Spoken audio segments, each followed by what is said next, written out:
Hello everyone, welcome to another class. और आज मैं अपने 12th ग्रेड स्टूडेंट्स के लिए जो एंटरप्रेन्योरशिप मुझसे पढ़ रहे हैं पिछले 5 से 6 महीनों से, मैं आज उनके लिए एक बहुत ही इम्पोर्टेंट टॉपिक लेके आया हूं। और इस टॉपिक का बहुत महत्व है। Surely you are going to get a question from this topic. It is a bit longer topic और मैं चाहता हूं कि आप हर एक पॉइंट को, हर एक एक्रोनिम को मुझसे समझिए। जैसा कि आप जानते हैं कि we are providing you reference points on anything that we consider challenging and tough for the students. कोई ऐसा पॉइंटर है जो हमें लगता है टफ है, जिसे एक्सप्लेन करना है, उस पे हम हर एक पॉइंटर के ऊपर अपना रेफरेंस पॉइंट देते हैं, so that while going through our content you will not find any sort of difficulty. तो बच्चों, आज की क्लास शुरू करते हैं and it is going to be an extremely important class for you all. Unit 2 entrepreneurial planning, ये class 7 जो last time मैंने ली थी उसका सेकंड पार्ट है। और जो टाइटल है आज की क्लास का वो है legal formalities guide to commence a company in India, part 2। और आज मैं आपके साथ वो सारी लीगल फॉर्मेलिटीज को डिस्कस करूंगा जो इंडिया के अंदर रिक्वायर्ड है to commence a company, to start a company. कितना आसान लगता है ना कि फला व्यक्ति एक कंपनी चला रहा है, फला व्यक्ति एक कंपनी का एमडी है, फला कंपनी व्यक्ति के नीचे इतने सारे लोग काम कर रहे हैं। बट बच्चों, when you get to know the process of becoming an MD, the process of becoming a director, the process of collecting so many licenses, certificates in order to start a company, आपको पता लगेगा कि entrepreneurship pays because it is so challenging. challenges में बहुत ज्यादा। तो Unit 2 Entrepreneurial Planning, Class 7th Legal Formalities Guide to Commence a Company in India, Part 2. So let's start with pointers. These are the points under discussion बच्चों। आज की class में हम 12 points लेंगे। पहला है obtain PAN, that is permanent account number. Second point है open a current account. Third point है register your company as a private limited or a public limited company.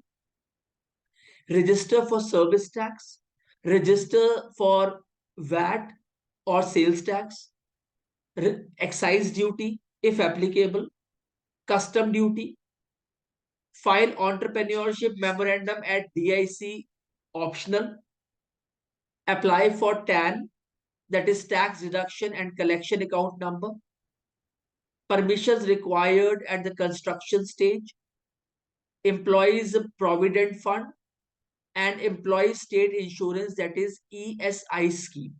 बच्चों, at Mavericks India Solution, we are not leaving any stone unturned. We are giving you the complete details at every point. तो आप please इस class पर attention pay कीजिए and I assure you it will help you a lot in scoring very good marks in the paper. और आपको पता है how we end our classes with rigorous practice section, तो उसको करना ना भूलिएगा, वो आइसिंग ऑन केक है। अगर आप पूरी क्लास अटेंड करने के बाद रिगरस प्रैक्टिस सेक्शन पूरा करते हैं तो I assure you you are going to get extremely benefited, by gaining too much of knowledge on one specific topic जिसपे आप rigorous practice section करते हैं। तो पहला पॉइंटर लेते हैं आज की क्लास का, which is obtaining a PAN number.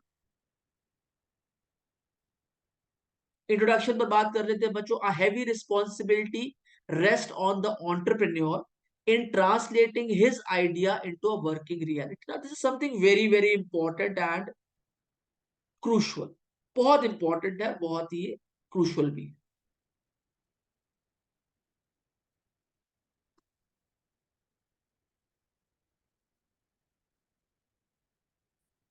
It is very important, very crucial that there is too much of responsibility that rests on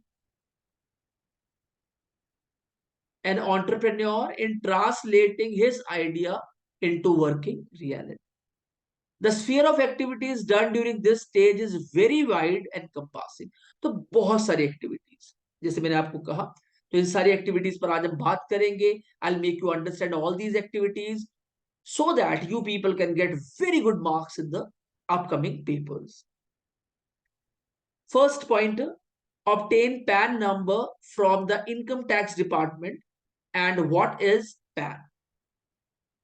बच्चों, पैन आप सब जानते हैं, शायद आपके पास भी हो, जिसे हम कहते हैं परमानेंट अकाउंट नंबर. हमारे आपके फादर, आपके एल्डर ब्रदर जो वर्किंग है, उनके पास जरूर हो पैन. तो परमानेंट अकाउंट नंबर, इसे पैन कहा जाता है एब्रीवेटेड फॉर्म में. It is a 10-digit alpha numeric number issued by the income tax department.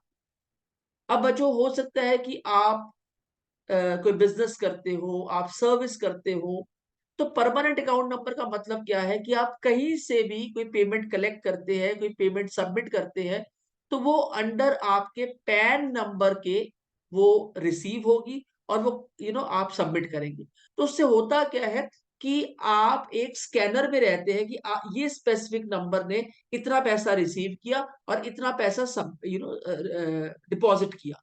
तो जब ये जैसे ही आपका आईटीआर कैलकुलेट होता है, तो जैसे ही इस पैन नंबर को डाला जाता है, तो सारी कैलकुलेशंस एक बार में बाहर आ जाती है कि आपने कितना पैसा रिसीव किया और कितना पैसा आपने डिपॉजिट किया.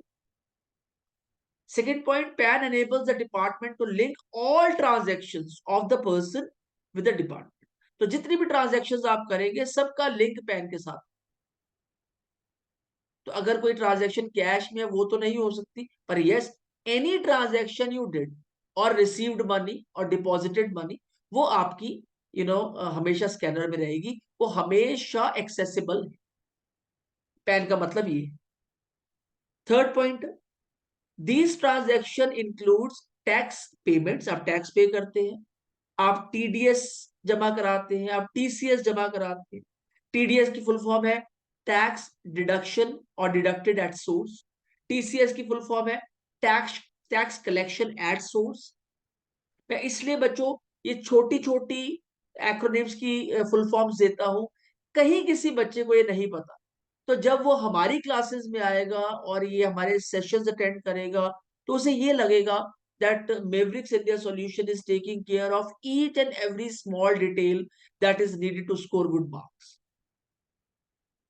Credit returns of income, wealth, gift, fringe benefit tax, FBT, specified transactions, correspondence, and so on.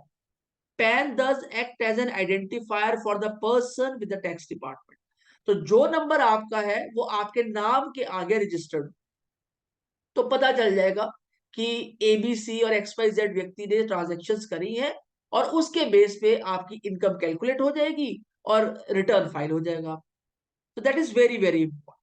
तो एक एंटरप्रेन्योर की मिनिमम रिक्वायरमेंट तो ये है कि पहले उसके पास एक पैन नंबर होना चाहिए.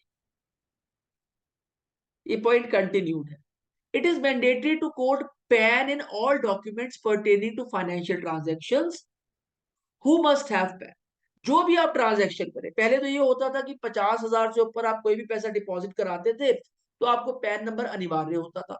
पर अब क्या है कि आप कोई भी अमाउंट डिपॉजिट कराएंगे तो उसमें आपको पैन नंबर मेंशन करना अनिवार्य है.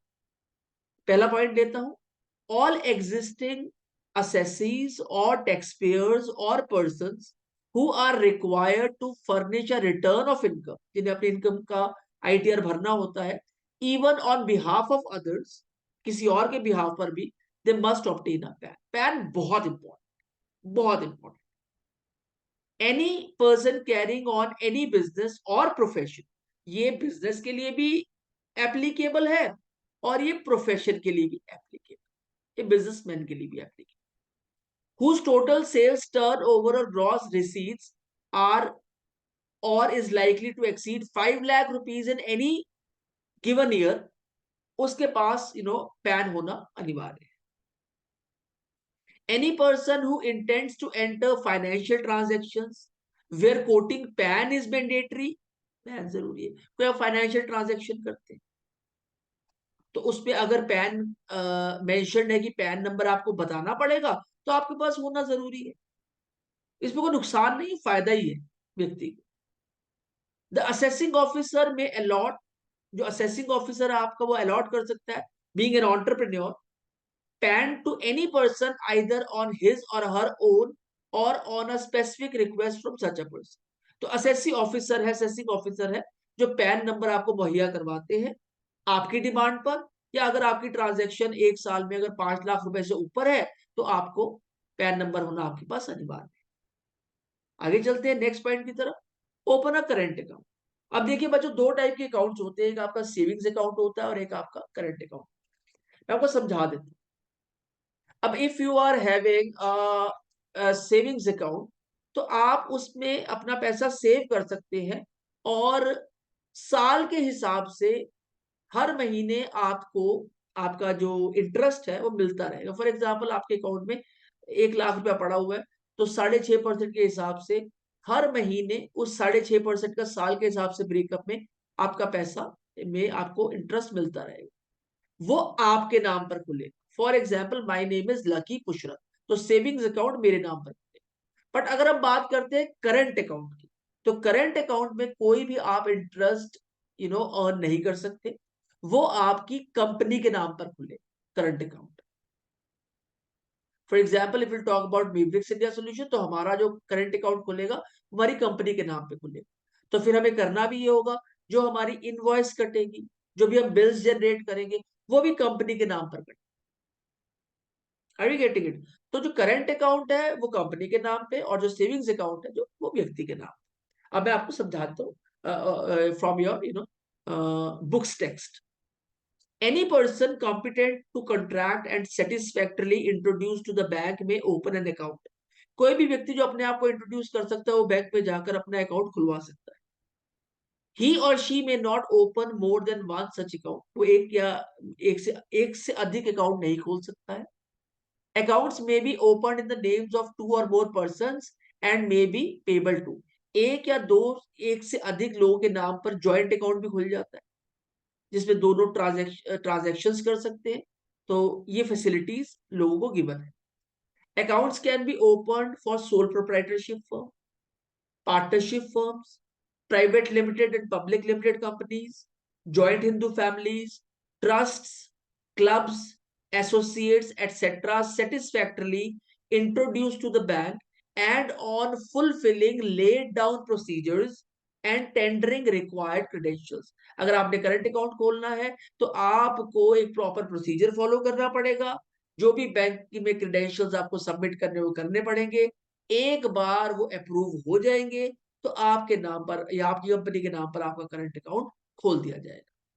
Accounts can be open by minors, ये बहुत इंपॉर्टेंट पॉइंट है and this is from your text. Accounts can be open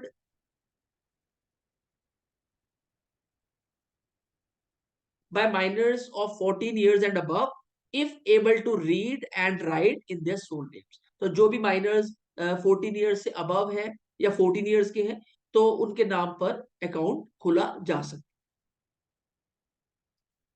basic common documentation required, proof of, अब मैं पैन की बात कर रहा हूं, proof of identity, PAN card, voters ID, passport, driving license. अगर आपकी आइडेंटिटी चेक करनी है तो ये चार चीजों के बेसिस पर हो जाती है, PAN card, voters ID card, passport, driving license, और अब तो आपके पास आधार कार्ड भी है।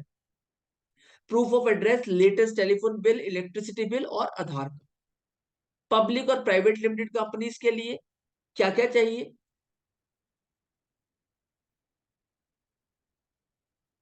मैं इसको अंडरलाइन कर देता हूं, यहां से थोड़ा सा डिफर कर रहे हैं। पब्लिक और प्राइवेट लिमिटेड कंपनीज के लिए certificate of incorporation and commencement of business, memorandum of, certificate of incorporation मतलब कब आपने बिजनेस स्टार्ट किया, किस डेट पर स्टार्ट किया, किस टाइप का बिजनेस आपका है, आप सर्विसेज में है, आप प्रोडक्शन में है, तो जिस भी टाइप का बिजनेस है वो आपके certificate of incorporation and commencement of business में पता चल जाएगा। Memorandum of memorandum and articles of association, इस पर बच्चों मैंने आपको रेफरेंस पॉइंट दिया है। Board resolution authorising the opening and operations of the account, और जो बोर्ड है वो रेजोल्यूशन देता है कि आप अपने अकाउंट खोल सकते हैं and you can start operating. PAN and GIR number और कंप्लीटेड फॉर्म 60। पैन नंबर चाहिए आपको या फिर जीआईआर नंबर चाहिए। GIR stand for general index registered number. ये आपको एक रजिस्टर होता है जिसमें आपको लिस्ट डाउन किया जाता है, तो उस पर एक स्पेसिफिक नंबर आपको मिल जाता है जिस पर आपको लिस्ट डाउन किया जाता है, तो इसे कहते हैं GIR number, which is general index register number. And list of directors with residential addresses, और जितने भी डायरेक्टर्स कंपनी को चला रहे हैं उनके रेजिडेंट एड्रेसेस वो भी मेंशन करने अपने अकाउंट नंबर में जरूरी है। अब बच्चों the question comes memorandum and article of association. तो यहां पर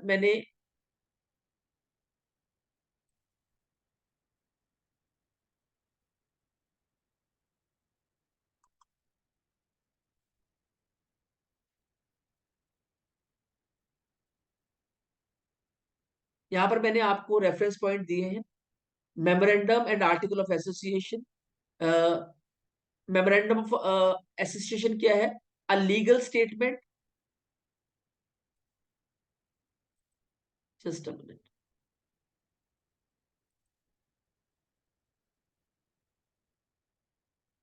मेमोरेंडम ऑफ एसोसिएशन क्या है? A legal statement signed by all initial share holders और guarantors agreeing to form a company. ये बताना बहुत जरूरी है। इसे कहते हैं अ मेमोरेंडम ऑफ एसोसिएशन, जहां पर एक लीगल स्टेटमेंट साइन की जाती है by all the share holders and guarantors, जो एग्री करते हैं कि कंपनी को स्टार्ट कर लिया जाए। फिर है आर्टिकल्स ऑफ एसोसिएशन। इसका मतलब है written rules about running the company, company को किस प्रकार से चलाया जाए, agreed by the share holders, जैसे शेयर होल्डर्स चाहेंगे, और guarantors, directors and the company secretary. तो बच्चों ये जब सारे डॉक्यूमेंट्स आप सबमिट कर देंगे तो आपका अकाउंट बैंक में ओपन हो जाएगा and you can easily run your organisation.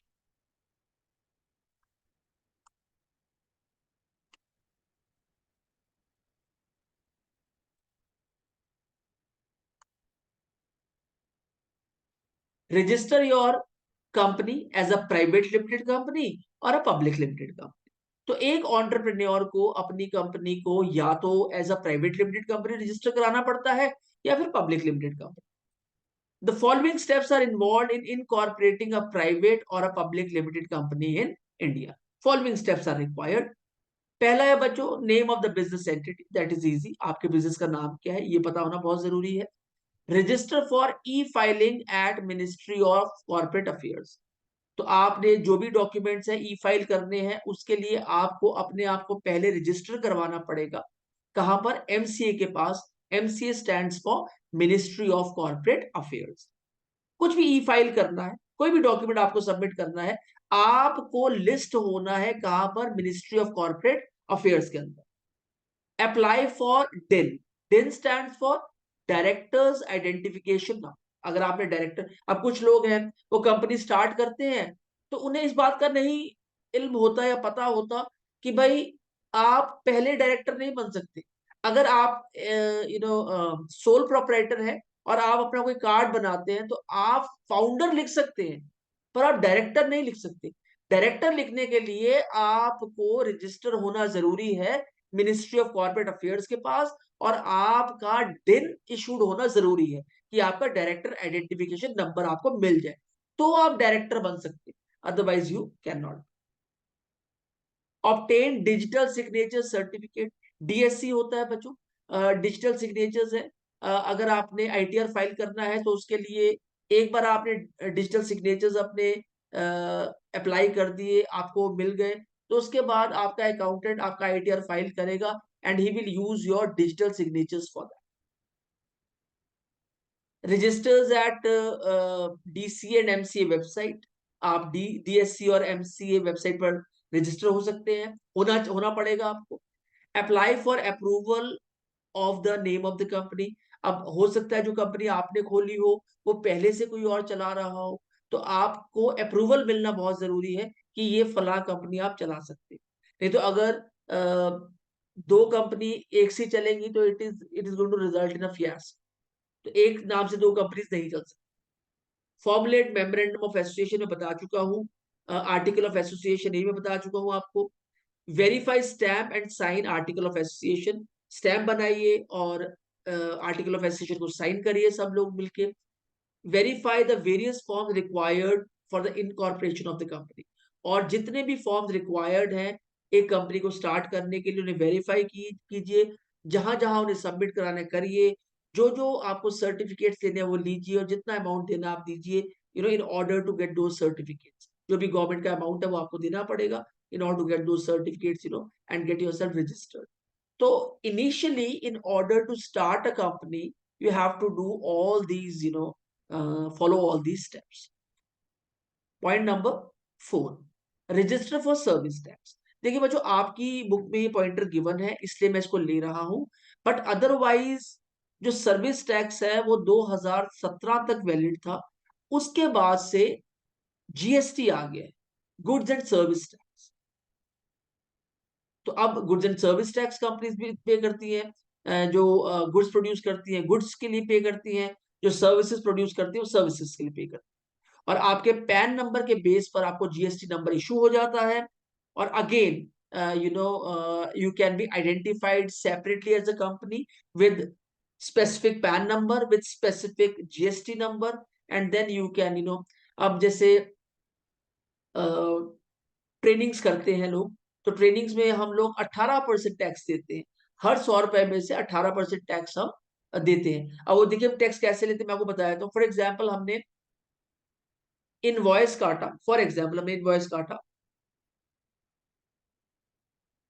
100 rupees का, तो उस पर 18% जीएसटी लगी, तो जो इनवॉइस कटेगा वो कटेगा 118 रुपीज का, 118 रुपीज का, और जो 18 रुपए एक्स्ट्रा है वो हम जीएसटी में सबमिट कर देंगे।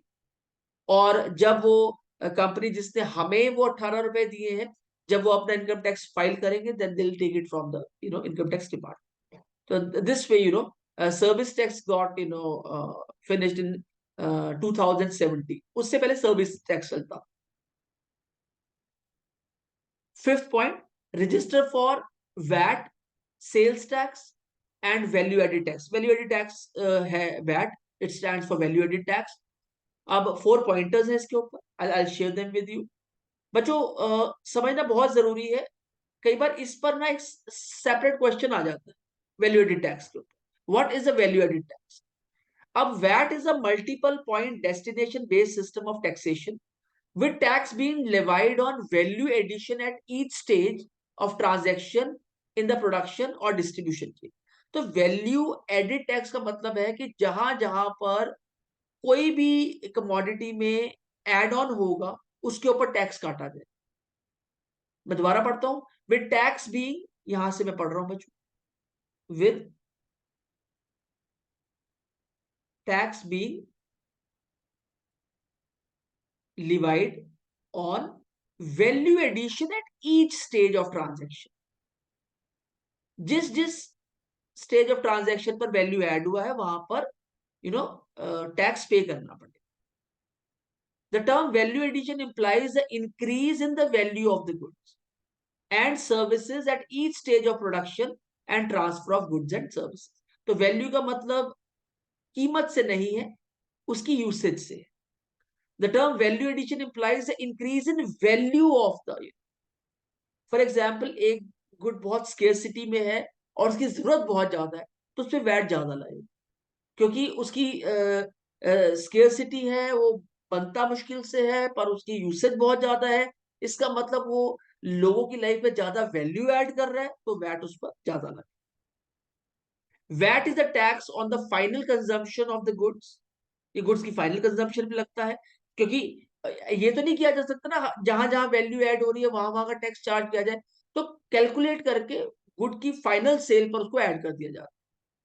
और services and is ultimately borne by the consumer, और फिर कंज्यूमर उसको पे करते हैं।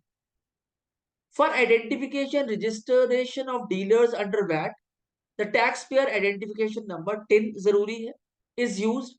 Tin consist of 11 digits numerals throughout the country. Throughout the country TIN 11 digits के नंबर्स में रजिस्टर किया जाता है। Its first two character represent the state. जो पहले दो कैरेक्टर्स होते हैं वो स्टेट कोड बताते हैं। तो डिफरेंट स्टेट्स के डिफरेंट डिफरेंट कोड्स हैं। तो अगर आप किसी भी स्टेट में 10 अप्लाई करते हैं तो उस स्टेट का कोड आपको मिल जाएगा। And the setup of the next 9 characters can very in different states. और जो 9 कैरेक्टर्स है वो डिफरेंट स्टेट्स में वेरी करते हैं। दिस इज, क्योंकि बच्चों हम इसमें ना ज्यादा डिटेल में नहीं जा सकते। अगर मैं बहुत डिटेल में जाऊंगा तो फिर it will be a class for an MBA level. तो आपने अभी सिर्फ 12th के लेवल पर इतने पढ़ना है कि वैट के लिए 10 जरूरी है और 10 11 डिजिट न्यूमरल्स का एक रजिस्ट्रेशन नंबर है जो आपको प्रोवाइड कर दिया जाता है। दो जो फर्स्ट डिजिट्स हैं वो स्टेट कोड्स। बस आपको इतना ही याद है। Continued. Sales tax. Sales tax is levied on the sale of a commodity. किसी कमोडिटी की सेल पर sales tax you know levy किया जाता है। विच इज प्रोड्यूस्ड और इम्पोर्टेड और sold for the first time. जिसे प्रोड्यूस किया जाए, चाहे उसे इंपोर्ट किया जाए, चाहे उसे सेल किया जाए फर्स्ट टाइम के लिए। If the product is sold subsequently without being processed further, it is exempted from the sales tax. और अगर एक प्रोडक्ट को विदाउट इम्प्रूवमेंट आप दोबारा बेच रहे हैं तो उसके ऊपर सेल्स टैक्स नहीं लगता। Sales tax is paid by every dealer on the sale of any good made by him during interstate trade or commerce. तो जो सेल्स टैक्स है वो हर उस डीलर द्वारा पे किया जाता है जो गुड्स बेचता है during from one state to another. Even though no liability to tax is raised on the sales of good under the tax laws of the appropriate state. अगर किसी स्पेसिफिक स्टेट में वो सेल्स टैक्स लॉ नहीं भी लगता है या sales tax नहीं भी लगता है, in spite of that you need to pay it. मैं ये पॉइंट दोबारा पढ़ रहा हूं आपके लिए। Sales tax is paid by every dealer on the sales of any good made by him during inter state और कॉमर्स। इंटर स्टेट अगर काम करेगा तो उसे पे करना पड़ेगा। Even though no liability to tax is raised on the sales of good under the tax laws of that appropriate state. Even अगर उस एप्रोप्रिएट स्टेट के अंदर टैक्स लॉस नहीं लगते हैं तब भी आपको पे करना पड़ेगा। Sales ID number. A state sales ID number is essentially a business version of your PAN number, under which you collect and pay tax for any service or product you sell, which in turn qualifies for taxation in your state. तो बच्चों sales tax ID number ये वो ID number है जो आपके business का pan card. A state sales ID number is essentially a business version of your PAN number, जिसमें आप जो भी टैक्स कलेक्ट करते हो फॉर एनी सर्विस और product you sell which qualifies for taxation in your state. तो आप उसको जमा करवाते हो उस टैक्स को, जो भी आप टैक्स कलेक्ट करते हो आप उस टैक्स को जमा under your sales tax ID number. और एक another form of your PAN number है। तो सेल्स टैक्स हो गया, सेल्स टैक्स आईडी नंबर हो गया। Six is excise duty. अगर एक्साइज ड्यूटी आपके काम में लगती है तो बीइंग एन एंटरप्रेन्योर आपको वो भी पे करनी पड़ेगी। तो एक्साइज ड्यूटी का प्रोसेस क्या है, let's have a look towards. What is excise duty? Is it collected by the state government और central government? How is it different from sales? तो इस प्रकार से क्वेश्चन आपको एग्जामिनेशन में आ जाएगा और छोटा सा उसका आंसर। फर्स्ट पॉइंट है excise duty is the tax on manufacture और प्रोडक्शन ऑफ। एक्साइज ड्यूटी तब लगती है जब आप गुड्स को मैन्युफैक्चर करते हो या प्रोडक्शन करते हो किसी प्रकार। अब excise duty on alcohol, alcoholic preparations and narcotic substances is collected by the state government and is called state excise duty। आप किसी प्रकार की अल्कोहलिक बेवरेजेस, अल्कोहल प्रिपरेशन करते हैं या कोई नार्कोटिक सब्सटेंस बनाते हैं जो मेडिसिन में यूज होता है, उसके लिए आपको स्टेट गवर्नमेंट को एक्साइज ड्यूटी देनी पड़ती है, जिसे कहा जाता है state excise duty. The excise duty on the rest of the goods is called central excise duty. और बाकी गुड्स के ऊपर, क्योंकि अगर आप एक स्पेसिफिक स्टेट में अल्कोहलिक प्रिपरेशंस कर रहे हैं तो आपको स्टेट को एक्साइज का टैक्स देना पड़ेगा। अदरवाइज उसके अलावा और कुछ भी आप बना रहे हैं, प्रोड्यूस कर रहे हैं, मैन्युफैक्चर कर रहे हैं, तो आपको वो टैक्स सेंट्रल एक्साइज को देना पड़ेगा. The excise duty on the rest of the goods is called central excise duty and is collected in terms of Section 3 of Central Excise Act of 1940s. Sales tax is different from the excise duty, as a former is a tax on the act of sales, while the later is a tax on the act of manufacture and production of goods. Sales tax तब लिया जाता है जब आप goods को cell करते हैं, और एक्साइज टैक्स तब लिया जाता है जब आप किसी चीज को मैन्युफैक्चर करते हैं. तो यही डिफरेंस मेजर है. जैसे क्वेश्चन का लास्ट पार्ट था ना, how is it different from sales tax. तो sales tax is different from the excise duty, as a former tax is a tax on the act of sales. Sales tax आप sales पर लेंगे, और excise tax आप लेंगे on the manufacturing of goods. तो ये point को मैं क्लिप कर देता हूं. It is a very important.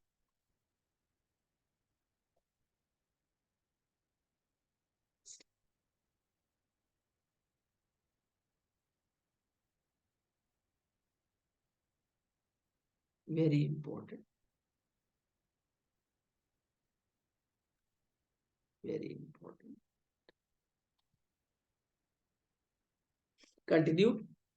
What categories of persons are required to obtain registration with Central Excise Department? किस प्रकार के लोगों को सेंट्रल एक्साइज डिपार्टमेंट से रजिस्ट्रेशन लेना पड़ता है? तो पहला है, subject to specified conditions, generally the following categories of persons are required to get themselves registered with the Central Excise Department. तो चार तरीके से आप सेंट्रल एक्साइज डिपार्टमेंट में रजिस्टर होने के लिए, you know, it is mandatory for you. It's ये लाजमी है. पहला, people who make stuff, you have to pay extra taxes on. अगर आप उस stuffs बनाते हैं और आपको उस पे एक्स्ट्रा टैक्सेस पे करने हैं, तब आपको सेंट्रल एक्साइज के साथ रजिस्टर होना जरूरी.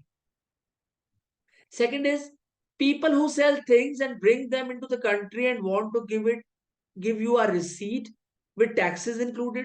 अगर कोई व्यक्ति कोई चीज इंपोर्ट करता है और इंपोर्ट करने के बाद आपको वो गुड्स रिसीट के साथ बेचते हैं विद टैक्सेस लगाकर उसके ऊपर, तो उनको भी एक्साइज डिपार्टमेंट के साथ रजिस्टर होना अनिवार्य है. Third is people who have special places to store things that haven't had taxes paid on them yet. कई लोग, I'll give an example on this. Some folks have places where they keep things that haven't had their taxes paid. It is called special storage area. तो उनको भी excise central excise department के साथ register होना अनिवार्य है. And fourth point is people who get things without paying taxes because they have a special reason for using. और कुछ लोग हैं जो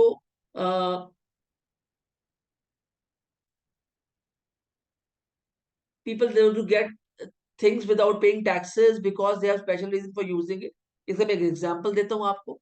If someone has a good reason for not paying taxes on something they bought, like using it for special purpose, they can get it without paying extra taxes if they are registered with the Central Excise Department. तो बच्चों चार conditions के under आप central excise के साथ register हो सकते हैं, और ये चारों कंडीशंस मैंने आपको मेंशन कर दी, और ये आपकी बुक में से है. This is from your book. What is the procedure of obtaining the registration for Central Excise?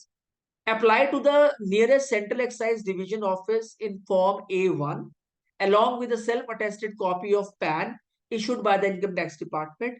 After post verification हो जाने के बाद, a regular registration certificate in Form RC is normally issued immediately as far as possible. तो आपको nearest central excise department जाना है, वहां पर एक फॉर्म A1 लेना है, उस पर self attested copy of pan लगाना है, और उसके बाद आपकी पोस्ट वेरिफिकेशन के बाद आपको आपका एक्साइज नंबर मिल जाए. कस्टम ड्यूटी बहुत इंपॉर्टेंट है, ये भी बहुत इंपॉर्टेंट है. सारे हैवी वर्ड्स हैं. और बच्चों ये देखिए, you people are lucky enough that in 12th standard you are studying and reading all these important concepts. तो आप देखिए, जब आप ग्रेजुएशन में आएंगे, जब आप बीबीए करेंगे, या कॉमर्स से रिलेटेड कुछ कोर्सेज करेंगे या एमबीए करेंगे, उस टाइम तक तो आपकी ये चीजें बहुत ज्यादा क्लियर हो चुकी। That is something very good that is happening with you, and I believe that students, those who are in 11th standard, it is also very applicable for them. Custom duty. Point one, custom duty is a tax on things brought into or sent out of India. अगर सामान आप भारतवर्ष में लाते हैं, भारत से बाहर लेके जाते हैं, तो आपको कस्टम पे करना पड़ेगा। If something comes into India from outside or goes out of India, you have to pay this tax. Very very important. मैं क्लिप कर देता हूँ इसको। अगर कोई चीज भारत में आती है, इंडिया में आती है और इंडिया से जाती है, तो आपको कस्टम पे करना पड़ेगा। For imports it's when things come into India, and for export it's when goes out of India. एक बहुत इंपॉर्टेंट पॉइंट था आपकी बुक में, जिसको मैंने हाईलाइट भी किया है। India's territory includes the sea up to 12 miles from the coast. तो बच्चों, ये पॉइंट अगर आपको एक्सप्लेन करने के लिए आ जाते, तो आप क्या लिखेंगे? पता होना बहुत जरूरी है। This means that India claims authority and control over the sea area extended up to 12 nautical miles from its coast. हमारे कोस्ट से 12 नॉटिकल माइल्स का जो एरिया है वो हमारी कंट्री के लॉज के अंडर ही आता है। Within this zone known as territorial waters, इसको कहा जाता है territorial waters. India has the right to enforce laws. 12 nautical miles पर अपने कोस्ट से कंट्री हमारा अपने लॉज को एनफोर्स कर सकता है। Regulations and manage activities such as fishing and navigation. यहां पर हम अपनी एक्टिविटीज को मैनेज कर सकते हैं जहां तक फिशिंग और नेविगेशन का सवाल है। बियॉन्ड दिस लिमिट, इस लिमिट के परे, there are other zones like exclusive economic zone, जिसे हम ईईजेड कहते हैं, and the high seas, each with different rules and regulation. The 12-mile limit is a common standard used by many countries to define their territorial waters. तो बच्चों, हमारी book में ये चीजें क्लियर नहीं थी, पर जब आप हमारी मेबिक्स इंडिया सॉल्यूशन की क्लासेस अटेंड करेंगे, तो as you know we are leaving no stone unturned to clear each and every point to you. File entrepreneurship memorandum at DIC, optional. Although not mandatory, you may feel the part 1 of entrepreneurs memorandum to the district industry center. बच्चों, आप memorandum of DIC बन सकते हैं, ये optional है, ये mandatory नहीं है। Although not mandatory, you may file part 1 of entrepreneurs memorandum to the district industry center. इसका मतलब है, the entrepreneurs memorandum of the district industry center is a form of a document that entrepreneurs, people starting a business, can fill out and submit to the district industry center. It's a way for them to inform the local business office about their business activity. While it is not required, not mandatory नहीं होता है, doing this can be helpful for claiming certain benefits or subsidies and for dealing with certain formalities at the state. ये basically precautions. कभी आपको subsidy चाहिए, कभी आपको benefit चाहिए, तो ये अच्छा लगता है कि आपने अपने आप को DIC से रजिस्टर करवा लिया था, दो इट वाज नॉट मैंडेटरी, पर फिर भी आपने इस प्रिकॉशन को लिया। This may be necessary for claiming certain incentive, subsidies and certain formalities at the state level. Apply for TAN, very very important again. TAN और tax deduction and collection account number.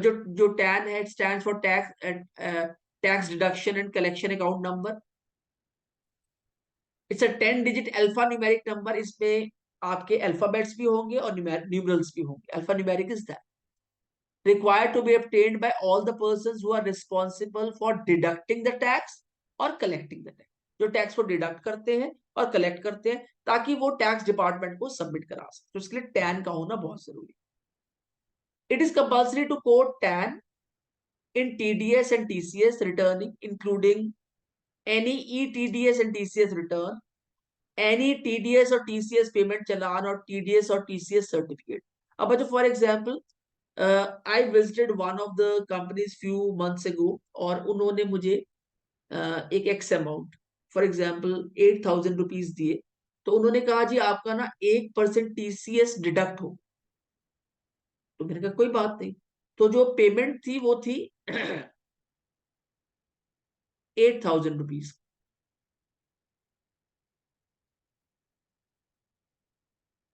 तो काट के उन्होंने 80 rupees S TCS काटा और मुझे दिया 7,920 इन है। तो क्यों काट पाए? क्योंकि उनके पास स्टैन नंबर था, जहां पर वो डिडक्ट भी कर सकते हैं टैक्स को, उसे कलेक्ट भी कर सकते हैं। और आपके पैन नंबर के बेसिस पर, अब आपका पैन नंबर उस बिल में होना जरूरी है, उसके बेसिस पर वो आपका वो इनकम टैक्स डिपार्टमेंट को जमा करा देंगे। और जब आप अपना आईटीआर फाइल करेंगे तो वो आपको पैसा वापस। Who must apply for a tan? छोटे छोटे क्वेश्चन आ जाते। Is applying for tan is mandatory, and who can apply for tan? 2 number में question. All those persons who are required to deduct tax at source or collect tax at source on behalf of the income tax department. अब वो जो tax काट रहे हैं ना, income tax department के behalf पे काट रहे हैं। एवरीथिंग इज वेरी स्ट्रीमलाइन, एक सिस्टम बना हुआ। Are required to apply for and obtain TAN. और बच्चों ये दो 2 मार्क्स में क्वेश्चन आया हुआ है सीबीएसई में, सेंट्रल बोर्ड ऑफ सेकेंडरी। अब आपने अपना प्रीमाइसिस कंस्ट्रक्शन कराना है तो किस स्टेज पर आपको क्या क्या सर्टिफिकेट चाहिए, एक बार इसकी भी जानकारी ले लेते। Permission required at the construction stage. अच्छा जी, पहला है these are some permissions which are required to be obtain from the government before construction. और जो ग्रीन में है that is post construction clearance. अब ये देख लीजिए, आप एंटरप्रेन्योर बन रहे हैं तो ये सब चीजें जरूरी है। पहला, application for plot, shed, offer letter, payment of earnest money deposit. जो भी प्लॉट शेड आपने चूज किया है, ऑफर लेटर भेजना कि सर हमें चाहिए, उसके लिए पेमेंट है, जो भी मिनिमम डिपॉजिट आपने करा देना। अलॉटमेंट ऑफ प्लॉट शेड, उसका अलॉटमेंट आपको हो जाएगा। Payment of balance occupancy price, जो भी बैलेंस रह जाएगा वो आपको पे करना पड़ेगा। टेकिंग ओवर पोजेशन दे रहा हूं, उसके बाद आप पोजेशन ले लेंगे उस प्लॉट और शेड का। फिर आप उस पर कंस्ट्रक्शन भी रूल्स के अकॉर्डिंगली करा सकते हैं। ये नहीं कि अपनी मर्जी से जो भी आपने ब्लूप्रिंट बना के कराती है, वो भी रूल्स के अकॉर्डिंगली होती है। अच्छा जी, third point, application for issuance of NOC और SSI registration.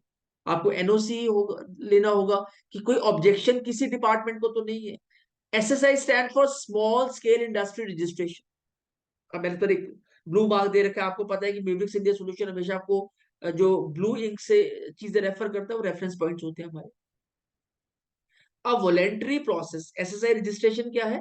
A voluntary process that grants recognition and benefits to small scale industries under the Ministry of Micro, Small and Medium Enterprises, that is MSME. Execution of lease agreement, फिर lease agreement का execution होगा। इसको मैं ये blue में mark करना भूल गया, otherwise it is also a reference point. The execution of a lease agreement simply means the signing and making the lease agreement legally valid. एक व्यक्ति लेता है, एक व्यक्ति ओनर है वो उसको देता है, तो एक एग्रीमेंट बनाना जरूरी है। It involves both parties, usually a landlord and a tenant, putting their signatures on the lease document indicating their agreement to the term of conditions outlined in the lease. This process makes the lease legally binding and establishes the right and the responsibility of both the parties during the lease. Application for the grant of connection of construction water, फिर आप application डालेंगे construction water मिले, premises बनाने का पानी लेना पड़ेगा आपको। Application for grant of connection construction power, फिर जो कंस्ट्रक्शन पावर है वो आपको अरे जल्दी मिल जाता, इसमें ज्यादा मुश्किल नहीं होती, जल्दी मिल जाता। अच्छा जी, अब हम बात करते हैं पोस्ट कंस्ट्रक्शन। अब आपकी बिल्डिंग बन गई है, उसके बाद क्या क्या चाहिए? Building completion, drainage completion, tree plantation certificate. आपको बिल्डिंग कंप्लीशन सर्टिफिकेट लेना पड़ेगा, ड्रेनेज कंप्लीशन सर्टिफिकेट लेना पड़ेगा, और पेड़ों की प्लांटेशन का सर्टिफिकेट। ये तो शुरुआत है, ये तो बिजनेस की शुरुआत है, अभी तो शुरू ही नहीं हुआ बिजनेस, ये तो शुरुआत है बिजनेस की।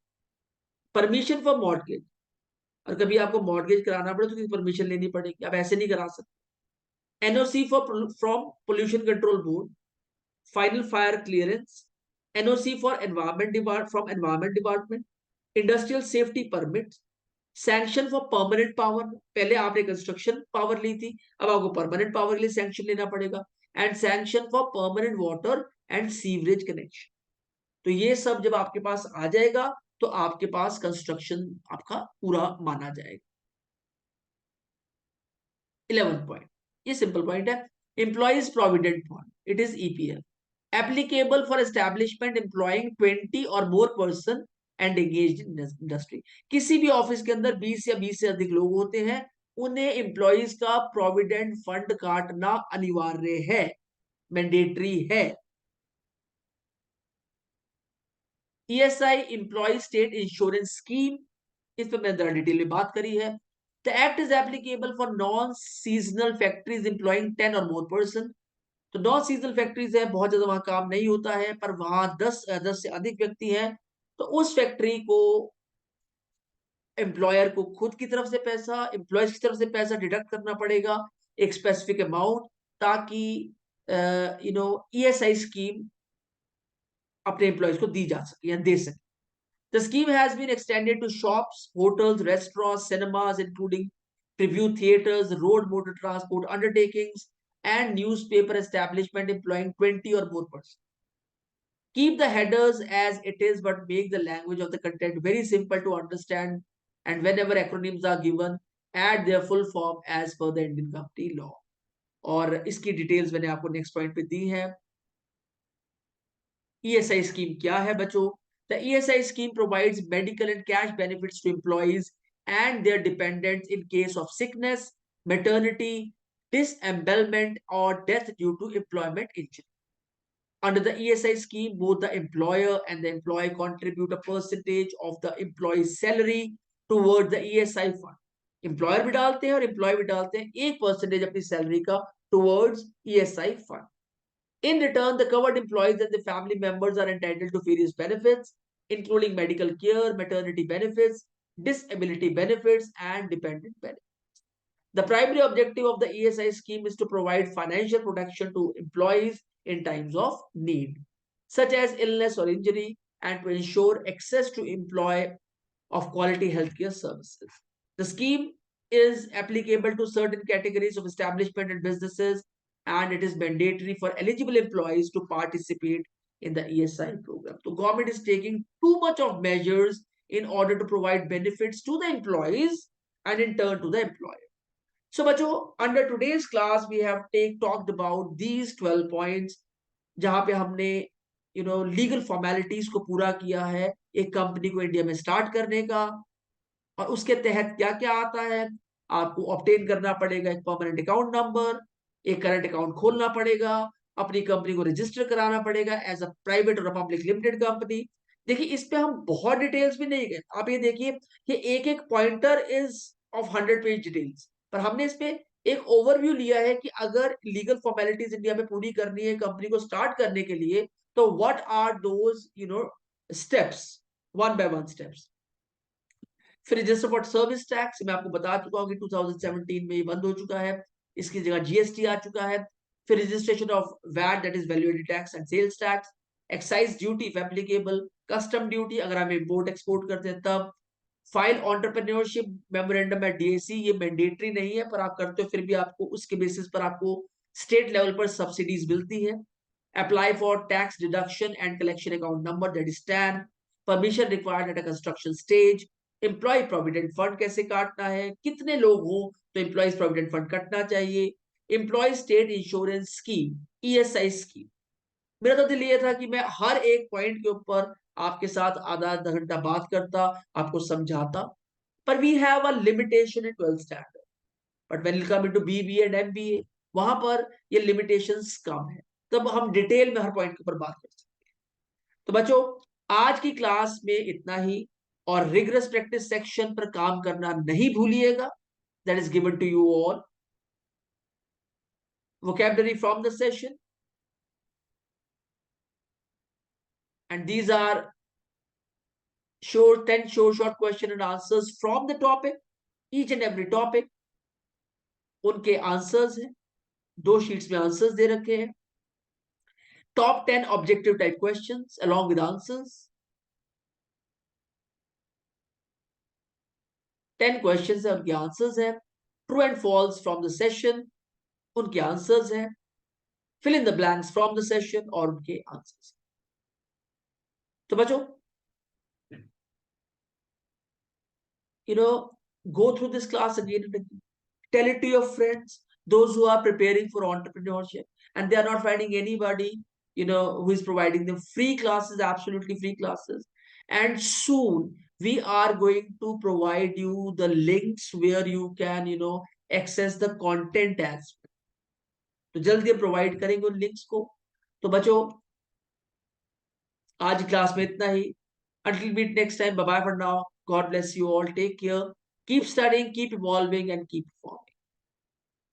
And never forget this, it's a presentation by Team Mavericks India Solution. And with Mavericks India, you will always gain. And do not forget to sign into our other channels too, wherein we guide students how to, plan their life in the right direction. So another channel is Mavericks India Solution. You can access to that channel as well. It is also free of cost. It is a channel which is full of guidance. So bye for now. God bless you all. Take care. So meet you next time. Till then, bye-bye.